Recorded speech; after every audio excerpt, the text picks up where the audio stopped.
மத்திய பட்ஜெட்டை கண்டித்து சாலை மறியல் செய்ய முயன்ற இடதுசாரிகளுக்கும் போலீசாருக்கும் இடையே தள்ளுமுள்ளு ஏற்பட்டதால் பரபரப்பு. 80க்கும் மேற்பட்டோரை போலீசார் கைது செய்தனர். விரிவான செய்திகள். ஜெயங்கொண்டம் காந்தி பூங்கா முன்பாக மத்திய பாஜக அரசின் பட்ஜெட்டை கண்டித்து மார்க்சிஸ்ட் கம்யூனிஸ்ட் கட்சி மற்றும் இந்திய கம்யூனிஸ்ட் கட்சிகளின் சார்பில் மாநில குழு உறுப்பினர் எஸ். வாலாண்டினார் தலைமையில் ஆர்ப்பாட்டம் நடைபெற்றது. ஆர்ப்பாட்டத்தில் கார்ப்பரேட் கம்பெனிகளுக்கு சாதகமாக பட்ஜெட் தாக்கல் செய்யப்பட்டுள்ளது. கண்டிக்கத்தக்கது. தமிழகத்திற்கு எந்த ஒரு திட்டத்திற்கான நிதியோ இயற்கை பேரழிவுக்கான நிவாரண நிதியோ வழங்கப்படாதது கண்டிக்கத்தக்கது. அனைத்து மாநிலங்களுக்கும் உரிய முக்கியத்துவத்தை பட்ஜெட்டில் அறிவிக்கவில்லை என கூறி ஆர்ப்பாட்டத்தில் ஈடுபட்டனர்.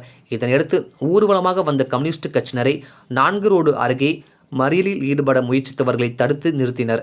இதனால் கம்யூனிஸ்ட் கட்சியினருக்கும் போலீசாருக்கும் இடையே தள்ளுமுள்ளு ஏற்பட்டு ஆர்ப்பாட்டத்தில் ஈடுபட்டு மறியலில் ஈடுபட முயற்சித்த 24 பெண்கள் உள்பட 82 பேரை போலீசார் கைது செய்து தனியார் திருமண மண்டபத்தில் சிறை வைத்தனர். டிஎன் செய்திகளுக்காக அரியலூர் மாவட்ட செய்தியாளர் எஸ்பி ரவிச்சந்திரன்.